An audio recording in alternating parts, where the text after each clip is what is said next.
सत्संग जी, प्यार से कहना जी, धन निरंकार जी। सत्संग जी, समालखा की पावन धरती पर होने वाला इस पावन 79वें निरंकारी संत समागम का मुख्य विषय है जागृति।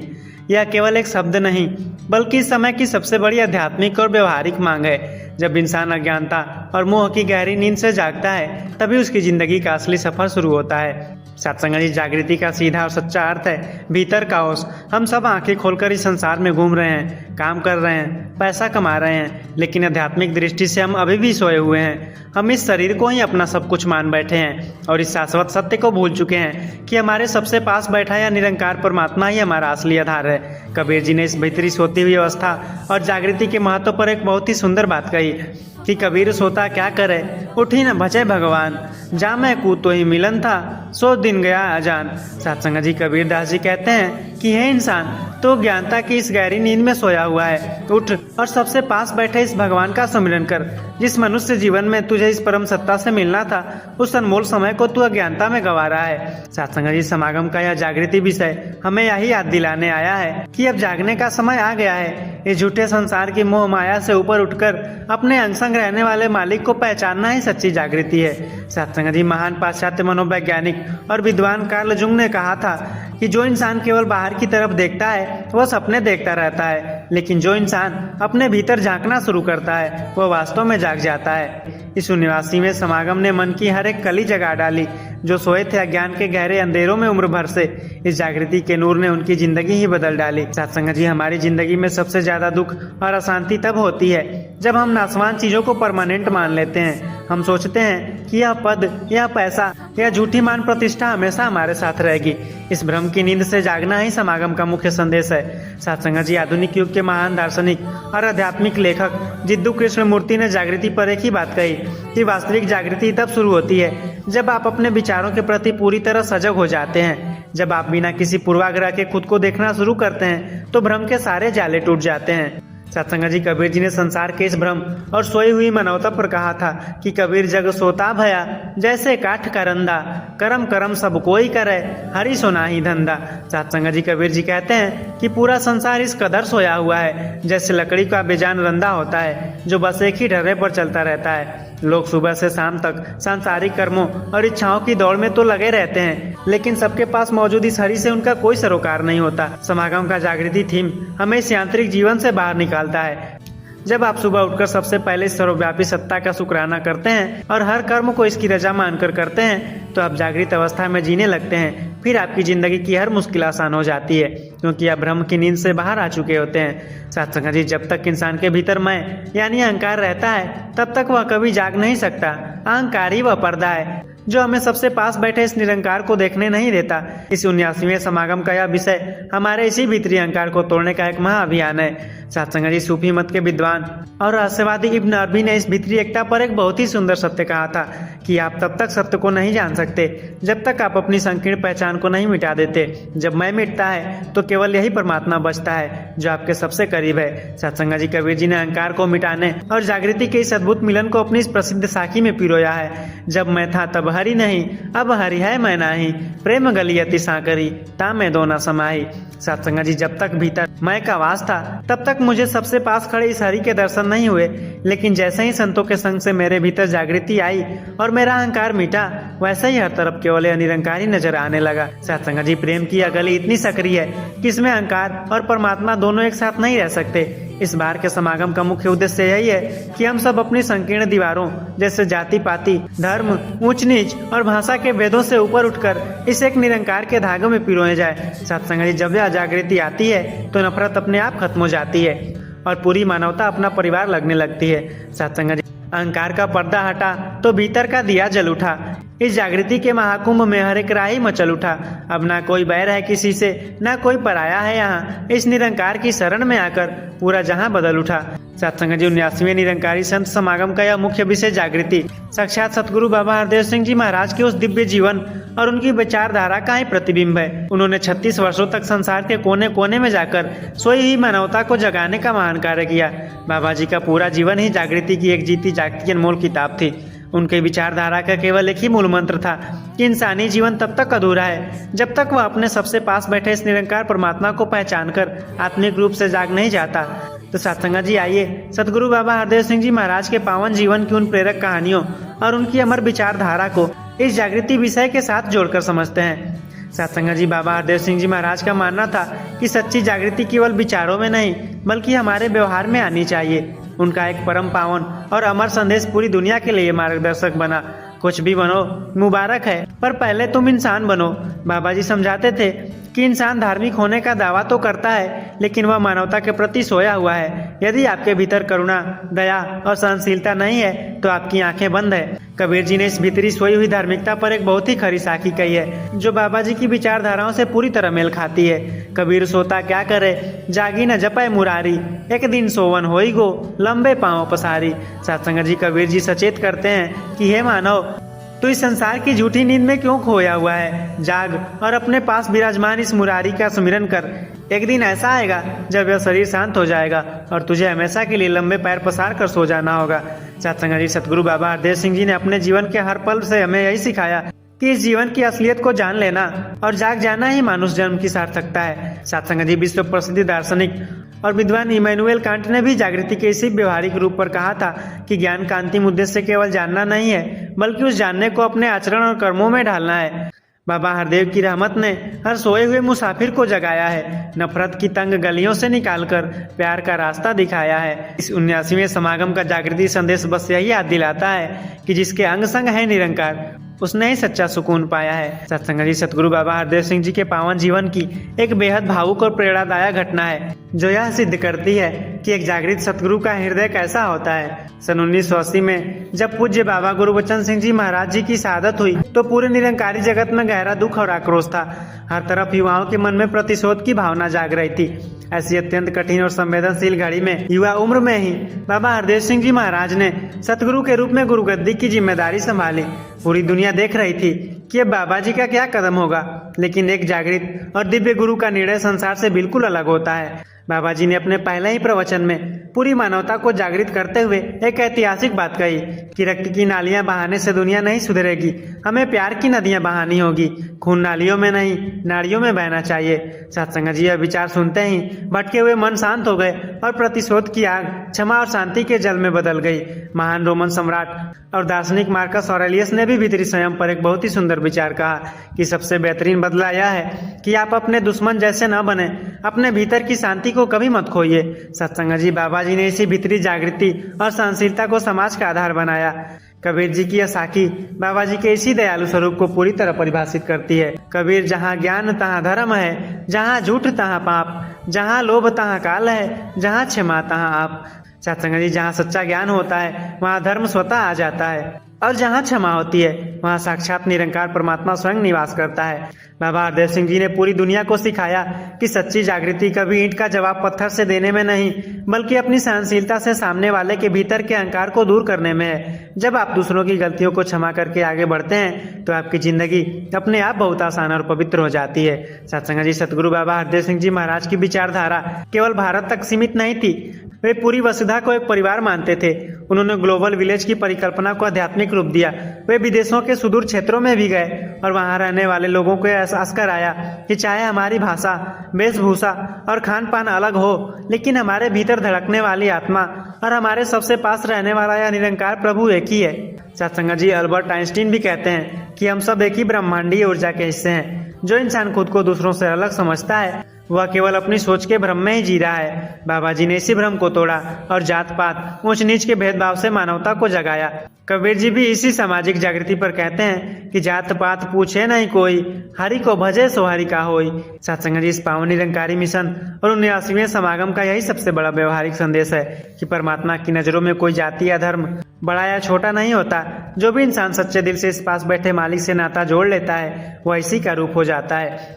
बाबा हरदेव सिंह जी महाराज ने अपने जीवन काल में लाखों करोड़ों लोगों को एक साथ एक ही पंडाल में बैठकर भोजन कराया, जहां राजा और रंग, अमीर और गरीब का कोई भेद नहीं था। यही सच्ची जागृति है, जहां मनुष्य को हर चेहरे में भगवान नजर आने लगता है। सत्संग जी दीवारें ऊंची थी बहुत, बाबा जी ने आकर उन्हें गिरा दिया। मजहब के नाम पर जो बटे थे उन्हें एक धागे में पिरो दिया। इस 79वें समागम की जागृति गवाह है इस बात की कि बाबा हरदेव सिंह जी ने हर एक इंसान को साक्षात खुदा से मिला दिया। सत्संग जी, सतगुरु बाबा हरदेव सिंह जी महाराज की दिव्य विचारधारा का तीसरा सबसे मजबूत स्तंभता, सरलता और समर्पण। बाबा जी का अपना व्यक्तित्व इतना सहज और सरल था कि जो कोई भी उनके पास जाता वह उनकी पावन मुस्कान देखकर अपने सारे दुखों को भूल जाता था। बाबा जी अक्सर एक बहुत ही सुंदर उदाहरण के माध्यम से संसार को जगाया करते थे। वे कहते थे कि यदि हम एक ऊंचे पहाड़ पर चढ़ना चाहते हैं तो हमें अपना बोझ हल्का करना पड़ता है। जितना भारी सामान हमारे पास होगा, चढ़ाई उतनी ही मुश्किल हो जाएगी। ठीक इसी प्रकार यदि हम जीवन की इस ऊंचाई पर शांति से पहुंचना चाहते हैं तो हमें अपने मन से अहंकार, नफरत, ईर्ष्या और चिंताओं का भारी बोझ नीचे उतारना होगा। सत्संग जी, इसी सहजता और समर्पण के गुण रहस्य को कबीर जी ने अपनी एक साखी में स्पष्ट किया। कबीर नाव जर्जरी, कूद पड़े सवार, गाफिल ते बूढ़िया, उतरे पार सुजान। कबीर जी यहाँ एक पुराना लेकिन बहुत सटीक उदाहरण दे रहे हैं कि यह संसार एक पुरानी और जर्जर नाव की तरह है। जो लोग इस नाव पर भारी भरकम बोझ अर्थात अहंकार, इच्छाएं और वासनाएं लाद कर बैठे रहते हैं और गाफिल रहते हैं, वो इस भवसागर के बीच में ही डूब जाते हैं। लेकिन जो सुजान होते हैं, यानी जो जागृत और समझदार होते हैं, वे समय रहते नाव से कूद जाते हैं, अपने बोझ को हल्का कर लेते हैं और सबसे पास बैठे इस निरंकार परमात्मा के सहारे सहज ही पार उतर जाते हैं। सत्संग जी, 79वें समागम का यह जागृति विषय हमें यही याद दिला रहा है कि अपनी चिंताओं के बोझ को इस सर्वशक्तिमान मालिक को सौंप दीजिए, जीवन की नाव अपने आप तैरने लगेगी। सत्संग जी, महान वैज्ञानिक आइजैक न्यूटन ने भी कहा था कि सत्य हमेशा सरलता में ही पाया जाता है, न कि चीजों की बहुलता और उनके भ्रमजाल में। जो जितना सरल है वह सत्य के उतना ही करीब है। बोझ जो सदियां का था मन पर, पल में उतार दिया। बाबा जी की एक नजरे करम ने मेरा पूरा जीवन संवार दिया। अब ना कोई चाहत बची, ना कोई शिकवा इस जमाने से। इस जागृति के नूर ने मुझे तन्हाई से निकालकर समंदर पार करा दिया। सत्संग जी, सतगुरु बाबा हरदेव सिंह जी महाराज का जीवन परोपकार का एक ऐसा असीम उदाहरण था जो पूरी दुनिया को जीवन जीने की कला सिखाता है। बाबा जी केवल उपदेश नहीं देते थे, बल्कि उनके हर कर्म में मानवता की सेवा झलकती थी। उन्होंने पूरे निरंकारी मिशन को रक्तदान, वृक्षारोपण और स्वच्छता अभियानों के माध्यम से समाज सेवा के शिखर पर पहुंचा दिया। सत्संग जी, इस संदर्भ में बाबा जी का एक बहुत ही सुंदर प्राकृतिक उदाहरण है कि वे कहते थे कि एक विशाल वृक्ष को देखिए, वह चिलचिलाती धूप में खुद तपता है, लेकिन उसके नीचे आने वाले हर मुसाफिर को बिना उसकी जाति, धर्म या औकात पूछे एक समान शीतल छाया प्रदान करता है। इतना ही नहीं, यदि कोई अज्ञानी व्यक्ति उस वृक्ष पर पत्थर भी मारता है तो वह वृक्ष बदले में उसे मीठे फल ही देता है। एक जागृत इंसान का जीवन भी इसी वृक्ष की तरह होना चाहिए। कबीर जी ने भी संतों और जागृत पुरुषों की इस फितरत पर एक बहुत ही प्रसिद्ध साखी कही कि तरुवर सरवर संत जन, चौथा वर्ष में परमारथ के कारणे चारों धारी दे। अर्थात तरुवर अपने फल खुद नहीं खाता, सरवर अपना पानी खुद नहीं पीता, मैं पूरी धरती को हरा भरा करने के लिए बरसता है, और संत जन हमेशा दूसरों के कल्याण के लिए ही कार्य करते हैं। ये चारों केवल परोपकार के लिए ही इस संसार में अपनी अस्तित्व रखते हैं। सतगुरु बाबा हरदेव सिंह जी ने हमें यही सिखाया कि सच्ची जागृति तब है जब हम केवल अपनी जरूरतों के लिए ना जिए, बल्कि सबसे पास बैठे इस परमात्मा की बनाई हुई सुंदर सृष्टि की निस्वार्थ सेवा करें। जब आप दूसरों के जीवन में खुशियां बांटना शुरू करते हैं तो आपकी अपनी जिंदगी की मुश्किलें रेत की तरह ढह जाती हैं। सत्संग जी, अक्सर समाज में देखा जाता है कि लोग बड़ी बड़ी ज्ञान की बातें तो कर लेते हैं, लेकिन उनका व्यवहारिक जीवन उससे बिल्कुल अलग होता है। बाबा हरदेव सिंह जी महाराज की विचारधारा इस पाखंड के सख्त खिलाफ थी। वे कहते थे कि ज्ञान का होना अच्छी बात है, लेकिन जब तक वह ज्ञान आपके आचरण में नहीं उतरता तब तक वह बिल्कुल वैसा ही है जैसे किसी अंधे इंसान के हाथ में मशाल थमा दी जाए। वह दूसरों को तो रास्ता दिखा सकता है, लेकिन खुद गड्ढे में गिर जाता है। सत्संग जी, सुकरात ने कहा कि एक अनियंत्रित और बिना आत्मनिरीक्षण के जिया गया जीवन मनुष्य के जीने के योग्य ही नहीं है। जागृति का अर्थ है अपने हर कर्म के प्रति पूरी तरह सचेत होना। सत्संग जी, यहाँ कबीर जी कहते हैं, कबीर कथनी मीठी खांड सी, करनी बिस की लोए, कथनी तजी करनी करे, बिस से अमृत होए। कबीर जी कहते हैं कि केवल मुंह से बड़ी बड़ी बातें करना तो शक्कर की तरह मीठा लगता है, लेकिन उसके अनुसार कर्म न करना बिल्कुल जहर के समान है। जो इंसान खोखली बातों को छोड़कर व्यवहारिक रूप से कर्म करने लगता है, उसका भीतरी जहर भी अमृत में बदल जाता है। सत्संग जी, 79वें वार्षिक निरंकारी संत समागम का यह जागृति विषय हमें यही चेताने आया है कि हम केवल समागम में आकर सुंदर विचार सुने नहीं, बल्कि समालखा की इस पावन धरती से लौटते समय उन विचारों को अपने परिवार, अपने काम और अपने समाज में लागू करें। जब ज्ञान और आचरण दोनों मिल जाते हैं तो जीवन में सोने पर सुहागा जैसी दिव्य स्थिति बन जाती है। किताबों से नहीं, ये तो सतगुरु के इशारों से आई है। यह जागृति मेरे मन के अंधेरे को मिटाने आई है। अब हर कर्म में दिखता है इस पास बैठे मालिक का चेहरा। यह रूहानी बंदगी मेरे जीवन को एक पावन ईद बनाने आई है। सत्संग जी सतगुरु बाबा हरदेव सिंह जी महाराज की वैश्विक और आध्यात्मिक विचारधारा का एक और अत्यंत महत्वपूर्ण पहलू था निर्मलता और निरअहंकारिता। बाबा जी अक्सर संगत को एक बहुत ही सुंदर और सरल वैज्ञानिक उदाहरण देकर समझाया करते थे। वे कहते थे कि समुद्र की सतह पर चाहे कितनी विशाल और शक्तिशाली लहरें क्यों न उठ रही हों, लेकिन जो मोती होती है वो हमेशा समुद्र के अत्यंत शांत और गहरी तलहटी में ही पाए जाते हैं। जो इंसान ऊपरी सतह पर उथला रहता है वह केवल लहरों के थपेड़े खाता है। ठीक इसी प्रकार जिस मनुष्य के जीवन में गहरी जागृति आ जाती है वह संसार की प्रशंसा और निंदा रूपी लहरों से विचलित नहीं होता, बल्कि वह भीतरी शांति के महासागर में डूबकर संतोष रूपी अमूल्य मोती प्राप्त कर लेता है। सत्संग जी इसी भीतरी निर्मलता और निरअहंकारिता के परम सत्य को कबीर जी ने कहा, कबीर रोड़ा होई रहु बाट का तजी पाखंड अभिमान, ऐसा कोई दास होई ताही मिली भगवान। कबीर जी यहाँ एक नया उदाहरण दे रहे हैं कि यदि आपको सबसे पास बैठे इस भगवान से सच्चा मिलाप करना है तो अपने भीतर के सारे पाखंड और अभिमान को त्याग कर रास्ते का एक मामूली रोड़ा बन जाइए जो सबके चरणों की धूल सहता है। लेकिन कबीर जी तुरंत अगली साखी में इस विचार को और ऊंचा उठाते हुए कहते हैं कि रोड़ा भी नहीं बनना है, क्योंकि वह भी राहगीर के पैरों में चोट लगा सकता है। मनुष्य को तो मिट्टी की तरह बन जाना चाहिए जो सबके पैरों के नीचे आकर भी शांत रहती है। सतगुरु बाबा हरदेव सिंह जी महाराज ने अपने पूरे जीवन में इसी परम नम्रता को जिया। ब्लेज पास्कल ने कहा था कि मनुष्य ब्रह्मांड में केवल एक कमजोर तिनके के समान है, लेकिन वह एक सोचता हुआ और सजग तिनका है। हमारी पूरी गरिमा हमारी इसी भीतरी सजगता और जागृति में निहित है। झुककर जो मिला इस दर से वो जमाने में बुलंद हो गया। इस निरंकार की जिंदगी में मेरा हर एक गम रजामंद हो गया। अब ना कोई चाहत बची है खुद को बड़ा साबित करने की। इस जागृति के साय में रहकर मेरा हर एक जर्रा पावन संत हो गया। सत्संग जी सतगुरु बाबा हरदेव सिंह जी महाराज अक्सर सत्संग और संतों की संगति की महिमा को समझाने के लिए एक व्यवहारिक उदाहरण साझा करते थे।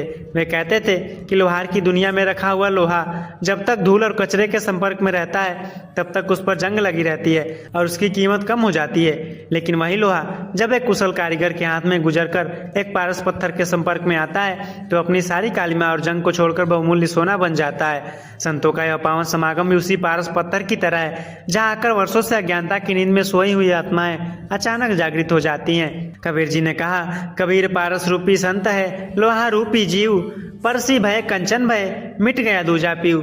इस साखी में कबीर जी सीधे तौर पर समझा रहे हैं कि संत साक्षात पारस का रूप होते हैं और वह ज्ञानी जीव लोहे के समान होता है। जैसा ही अजीब संतों की पावन संगति में आता है वह कंचन बन जाता है और उसके भीतर का सारा द्वैत, सारा भेदभाव और सारा अज्ञानता का दर्द हमेशा के लिए मिट जाता है। सत्संग जी निरंकारी संत समागम समालखा की पावन धरती पर जब देश विदेश से लाखों संत एकत्रित होते हैं तो वहाँ की आबो हवा में यही पारस शक्ति काम कर रही होती है। जब आप उस पावन वातावरण में कदम रखते हैं तो आपकी सोच, आपके बोल और आपका व्यवहार अपने आप बदलने लगता है। सबसे पास मौजूद इस निरंकार का साक्षात अनुभव ही मनुष्य को सच्ची जागृति की ओर ले जाता है। सच्चा जागृत इंसान वह है जो खुद तो जागता ही है, साथ ही समाज के अन्य सोए हुए लोगों के जीवन में भी प्रकाश फैलाता है। बाबा जी इसके लिए एक जलते हुए दीपक का उदाहरण देते थे। वे कहते थे कि एक अकेला दीपक चाहे कितना छोटा क्यों न हो, वो अपने संपर्क में आने वाले सैकड़े बुझे हुए दीपक को बिना अपनी रोशनी कम किए पूरी तरह प्रज्वलित कर सकता है। सत्संग जी बाबा जी कहते थे कि एक विचार जो पूरी तरह सजग और जागृत हो वह किसी भी साम्राज्य या भौतिक शक्ति से कहीं अधिक शक्तिशाली होता है। जागृति संक्रामक होती है, वह एक दिल से दूसरे दिल में फैलती है। कबीर जी ने यहाँ कहा, कबीर दीपक दिया तेल भरी बाती आई अघट, पूरा किया विसाहुना भौरी ना आवे हट। जब सतगुरु आपके जीवन में आते हैं तो वे इस घट रूपी दीपक में ज्ञान का मूल्य तेल भर देते हैं और उसमें एक ऐसी अघट यानी कभी न घटने वाली भीतरी सजगता की बाती लगा देते हैं जो कभी नहीं बुझती। सत्संग जी इस दिव्य प्रकाश के सहारे मनुष्य इस संसार रूपी बाजार का अपना पूरा लेन देन और कर्म पूरी ईमानदारी और होश के साथ समाप्त कर लेता है, जिससे उसे बार बार भ्रम के चक्रों में नहीं पड़ना पड़ता। सत्संग जी यह रूहानी जागृति का एक विराट केंद्र है जहाँ से हर श्रद्धालु अपने दिल में एक दीपक जलाकर अपने घर और समाज की तरफ लौटता है ताकि पूरी दुनिया से नफरत और अज्ञानता का अंधेरा हमेशा के लिए मिटाया जा सके। एक दिया जो जला सतगुरु के ज्ञान का तो हर तरफ सवेरा हो गया। इस पास बैठे रहबर की रजा में मेरा हर एक बसेरा हो गया। अब ना कोई खौफ है इस जहाँ के तूफानों का है दिल, इस जागृति के महाकुंभ में आकर मेरा पूरा जीवन ही सवेरा हो गया। बाबा जी अक्सर संगत को जगाने के लिए एक बहुत ही सुंदर और व्यवहारिक उदाहरण दिया करते थे। वे कहते थे कि एक पेंडुलम को देखिए, वह कभी पूरी ताकत से बाईं तरफ भागता है तो कभी दाईं तरफ। जब तक वह इन दोनों छोरों के बीच डोलता रहता है तब तक उसमें एक छटपटाहट और गति बनी रहती है। लेकिन जैसे ही वह बिल्कुल केंद्र में आकर ठहर जाता है वह पूरी तरह शांत हो जाता है। इंसान का मन भी सुख और दुख, मान और अपमान, लाभ और हानि की दो अतियों के बीच इसी पेंडुलम की तरह 24 घंटे डोलता रहता है, जिससे जीवन में भारी तनाव पैदा होता है। सत्संग जी, सच्ची जागृति तब आती है जब मनुष्य इन दोनों अतियों से ऊपर उठकर सबसे पास बैठे इस स्थिर निरंकार परमात्मा के केंद्र से जुड़ जाता है। इसी परम भीतरी संतुलन और सहज अवस्था को कबीर जी ने फिर से समझाया कि सुख में सुमिरन ना किया, दुख में किन्ना याद, कहीं कबीरता दास की, कौन सुने फरियाद। और इसी संतुलन को और स्पष्ट करते हुए कहा कि दुख में सिमरन सब करे, सुख में करे न कोई, जो सुख में सिमरन करे तो दुख काहे कोय। कबीर जी यहाँ बहुत ही खरी बात समझा रहे हैं कि अज्ञानी मनुष्य की फितरत यह होती है कि जब जीवन में संकट आता है तो वह पागलों की तरह सबके पास बैठ ईश्वर को याद करता है, लेकिन जैसे ही परिस्थितियां अनुकूल हो जाती हैं वह अहंकार की गहरी नींद में फिर से सो जाता है। सत्संग जी, बाबा जी कहते हैं कि जागृत इंसान वह है जो सुख में भी उतना ही शांत रहे और दुख में भी उतना ही अडिग रहे, क्योंकि वह जानता है कि यह दोनों परिस्थितियां बदल जाएंगी, लेकिन जो हमेशा स्थिर रहेगा वह यह अंग संग रहने वाला निरंकार प्रभु है। जब आपकी चेतना इस शाश्वत सत्ता से जुड़ जाती है तो जीवन का पेंडुलम ठहर जाता है और भीतरी सुकून का जन्म होता है। परिस्थितियां इंसान को नहीं बनाती, वे तो बस उसके भीतर के असली स्वरूप को दुनिया के सामने प्रकट कर देती हैं। एक जागृत मन हर परिस्थिति में अपना संतुलन बनाए रखता है। ना सुख की कोई चाहत अब, ना दुखों का कोई मलाल है। इस पास बैठे रावण की रजा में मेरा हर लम्हा बेमिसाल है। जो सोए थे संसार के लहरों पर पतंग की तरह उम्र भर, इस जागृति के केंद्र में आकर अब जीवन का हर रंग कमाल है। सत्संग जी, प्यार से कहना जी, धन्य निरंकार जी।